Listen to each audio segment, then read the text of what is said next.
Hey, welcome back. On RealCopStoriesVideos.com, 359 cop stories, 7, 8, 9 minutes. You'll like them. They're all kinds of police work, behind-the-scenes stuff.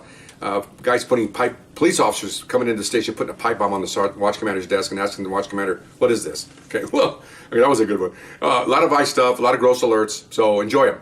And continuing on with that website, we have over 160 questions and answers. Okay, you ask me a question, I'll respond to you directly, and then we're putting them on tape. Okay, so if you want to ask me a question, email me at rsbcopstories@gmail.com. And one of the questions we're going now, ongoing question was, have you had experience with dead bodies? Let me tell you another one. I worked a total of, let's see, it was 2, 3, about 6.5, almost 7 years of gangs exclusively. So I saw some of the other stories about gangs. Here's another one.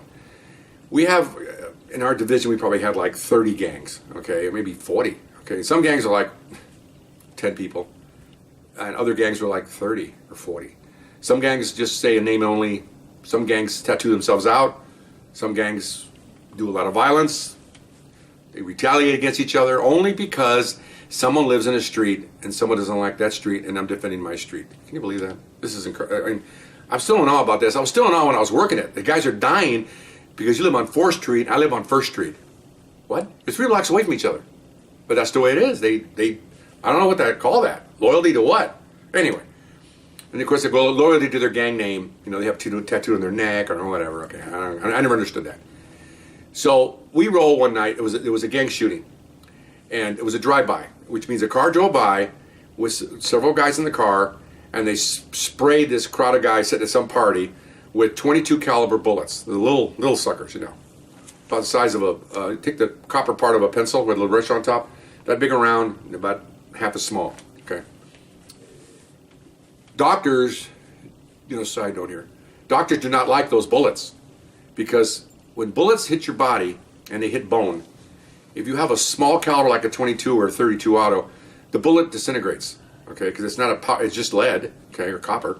It disintegrates, so it's like so it hits the bone. It kind of like a little. It just goes like it sprays, and when it sprays, you know, it's going along a pretty good clip. Well, when it sprays, it punctures liver, pancreas, lung, heart, whatever it can get around there. It punctures it. Whereas if you have somebody with, say, a 38 or a 357 Magnum or a 9mm, that bullet usually goes through, or if it's a hollow point, it'll open up like the size of a nickel, but it still continues to go through. It doesn't shatter. It just goes through. That they like because they can get in there. The doctors, they told this, because I'll tell you later I was told this before this incident and other ones prior to that. They can follow the bullet line when they get them in an emergency room, and we have one of the world's largest hospitals here, USC Medical Center, and they can follow the bullet and say, okay, it's got the liver. They go in there and lay the liver and work on that. Okay, it's got the stomach. They can go on that. They follow the bullet to the end. Okay, and if it came out, that's fine. But if it doesn't, then they find it, and the whole time they're X-raying them, they can actually go the path and repair as they go. They like those better, not liking, but they prefer that because the other ones shatter. Okay, so now back to the story. Drive-by shooting. We have like, at that time our unit got pretty big. We had like 8 teams on the night shift. That's 16 gang officers with 2 supervisors. So everybody rolls. This is a gang shooting. We're there. Okay. Again, we get there late. We're farther away, so and everybody's there. There's people screaming, and there's people over here, all ages. Parents are screaming because their kids are shot. The parents are like, 30 years old, and their son is 15. The parents are gang members. I mean, it's really a weird, bizarre thing here. Parents and kids, everybody's a gang member. Okay, old, new, doesn't really matter. Okay, so people are down. Okay, so the ambulance are getting there, and there's a 30-year-old gang member laying there. Okay, big mustache, tattooed out. Teardrops under his eyes, a couple of them, which means they're mourning someone that died. And the more teardrops that they have, that's how many more people of their gang that they mourn. That's what the teardrops come out the side of their eye. He's got a couple of them. He's laying there. They didn't know what they had, so he's handcuffed. Okay, so we walk up and he goes, he starts f-bombing. I've been shot, blah blah. And you guys, I said, okay, we're trying to. So our supervisor says, you guys take care of him. He says, ride with him in the hospital, get a dying declaration. Okay, now let me tell you what that is. When you go to court, and I say, I got a witness, and I say, well, this witness told me. Well, that's hearsay. Okay, when you go to court, what the court wants is the witness. That's why That's why you have to have a witness and testify. You can't have it through an officer, okay, or through anybody else. That's hearsay. There are exceptions to that. One of the exceptions is called a dying declaration. You have to, if someone who's dying If he's a victim of a crime, you have to tell him that you have to tell him that he's dying. He has to think in his mind that he's going to die, and that you want him to tell you who did it. Okay? Now, if he lives, he can tell the court himself, right? If he dies, who's he going to tell? How's the court's going to get this information if he dies? So if we get it through this dying declaration, we can use that. But we have to make sure he knows he's dying, make sure he's shot, try to tell him as many bad things as we could. It sounds cold-blooded, but our primary function as policemen is to get the suspect. Our primary function is not to save the guy's life. That's for doctors. Sorry. Our job is to get the suspect. So that's what we're trying to do on this, dying declaration. So okay, fine. So the ambulance pulls up, I pick him up. Remember, there's like 6 or 7 ambulances showing up because all kinds of people landing. The only person that died, well, I'll get to that in a minute. They're all shot. Okay, we didn't know at the time who was going to survive or not. So he gets put in the ambulance. We jump in with him, my partner and I. So here we go. So I'm the senior guy, so I'm talking to him. I don't remember what his name was, but I said, man, you've been shot, and, you're bleeding, and even the paramedics looking back at me like, man, this officer's cold-blooded, man, And I said, you got to tell us who did it. Who did it? And I'm thinking, oh, shit, I got to tell him. Okay, I'm not telling you anything. And I said, well, I got to remember. I got to tell him. He has to know he's dying. I said, now lean down. I go, no, bro. I'll look at you. I'm leaning down. I go, bro, you're dying, man. You're not going to live. You got to tell us who did it. You get justice if you tell us who did it. We'll arrest him, and for your death, we will put him in jail for life. Tell me who did it. Come on, put him in jail. Tell you that. And he's F-bombing again. Effing pigs. Can you imagine the guy is F-bombing me? I don't even know who the guy is. I've never met him before in my life. So he's F-bombing me. I'm trying to tell him, you're going to die, man. You're going to die. Look at you. You're shot. Oh, man. He said, you're bleeding all over the gurney. And all these two paramedics kept looking back at me like, who is this guy? Well, I'm trying to you got your job to do, right? You're doing it now. You're taking him to the hospital. I got my job to do. I got to get the suspect. That's my function right there. So we're pretty close to the hospital. Maybe 7 minutes to get there. 6, 7 minutes, code 3, red lights, the siren. You're rolling in there. You want to tell him, F-bombing the whole way. Hate you guys, blah, blah. I said, that's fine. Hate me. What about the guy that shot you? Oh, he's just doing his thing, man. Doing his thing. Doing my thing is playing golf, taking my wife to dinner, eating with my friends. That's doing my thing. Killing somebody is not doing anybody's thing. Okay? So that's what he thinks. He thinks that, if anything happens, I deserve it. I'm trying to tell you what, it's this conversation is bizarre because he is a gang member. That's all he knows. He only knows, from 4th Street to 3rd Street. That's all he knows. That's his little area of living. That's it. Yeah, that's the way it goes, man. Oh my gosh. So we're pulling into the thing, and I'm finally, one last time. Come on, man. You're not going to make it. F you. So now the paramedics, they're back in their base now. They go, officer, you have to get out of the way. Okay, so now they're not too happy with me, but I don't care. I'm not here to have a popularity contest. I'm here to find out who did this thing.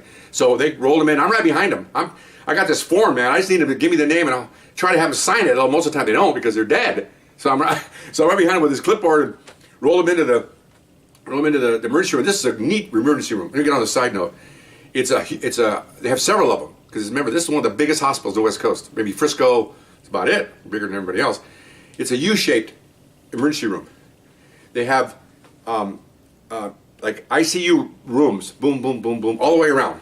Okay, in the middle, probably 6 to 8 trauma. Not really rooms. They're like cut of a pie. Figure a pie. They're cut like this. They're all next to each other. It looks like just get a big room and slice it into 8 pieces. Okay, and each of those rooms has all these machines that are hanging from the ceiling, and everyone has a trauma team. So they roll them in because this is a busy city, man. They roll them in that trauma room, and here come the doctors. A couple of young guys, probably 30 years old, doing their internship. What do they call it? Yeah, what do they call it? At the hospital. They're young. One guy had plaid pants on and civilian shoes. They probably pulled him out of some lunch, or who knows what they're doing. But they're in there working. The nurses jump on him. They're taking off his clothes, and I'm standing at the foot of the bed. I'm still trying not to yell because most doctors are not cop orientated. And he's starting to fade away. Tell me, I don't want to say the other things I said because it's kind of everybody's listening to all these nurses, but it doesn't really matter. I don't care. He's later, F yeah, and then he goes out. Okay, so now they're working on him. He's not breathing. They stick a tube in here, a tube in there. Give me a scalpel. I'm watching all this, because I've been a nom. I've seen this, but anyway, it's not this, but I've seen blood. Gets the knife and goes right up here.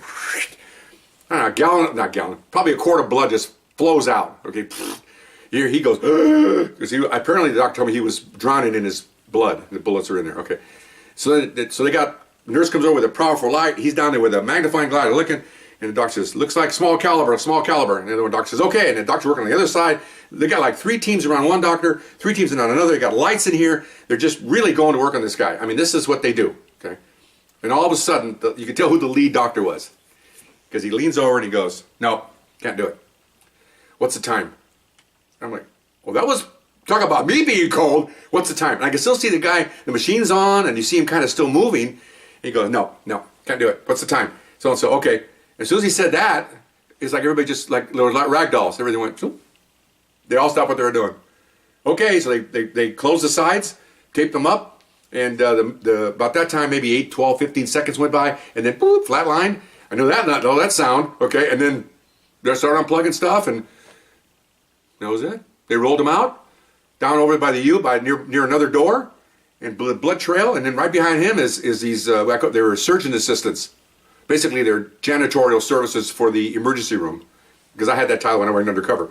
And so they come in with mops, rags, clean accessories, a big plastic bags, on rollers, wipe the walls down, pick up all the stuff, put it in this thing, clean everything out, the blood trail from the gurney down to where he was sitting, stuck some papers over there, cleaned everything off, sanitized, within maybe at least 4 minutes, 5 minutes, as if he was never in that room. They cleaned it up. They put a new gurney in, all brand new sheets. Everything's clean. And these trauma people, the doctors left. They left as soon as he called the time. They were gone. The doctors, the nurses just kind of cleaned up a little bit. They're gone. Open V on that pie. And then over here, the other people are wrapping him up, and off he went. Remember, you're born with a flurry and you die with a wimp, right?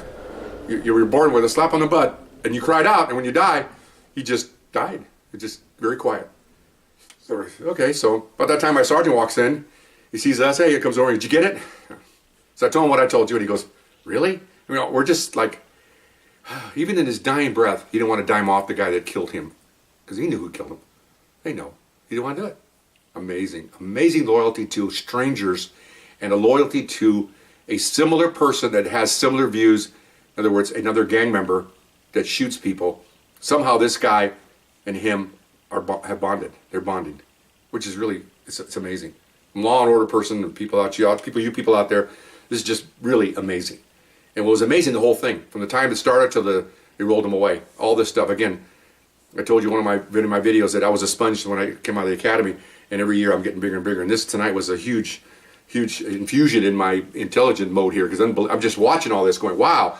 And they say, I'm cold? This guy just looked at that. And then, so he comes back, I hope I have enough time, and explaining the gunshot wound, and that's why I told you about 22 caliber. He's telling me, because I said, well, you couldn't do anything? He goes, no. And he explained to me about the bullets piercing everything. He goes, I looked in there with a light, and all I could see was holes everywhere. Stomach. He said, I didn't get to the heart, but I could tell by the monitor we were losing him anyway, and I could see everything punctured. Liver, stomach, everything. So he says, he's not going to make it. And he already lost, the paramedics told me he was losing a lot of blood. Other places, he was just oozing out like a sponge, So he goes, yeah, okay, interesting. I'm not going to badmouth, that's his job. So, okay, thank you. I walk out. We went out, got in our car, and drove off, and go out and do more gang stuff. Weird. Anyway, very interesting. I hope you enjoyed that in the sense of something that you learned, and we'll see you next time. Thank you. Bye-bye.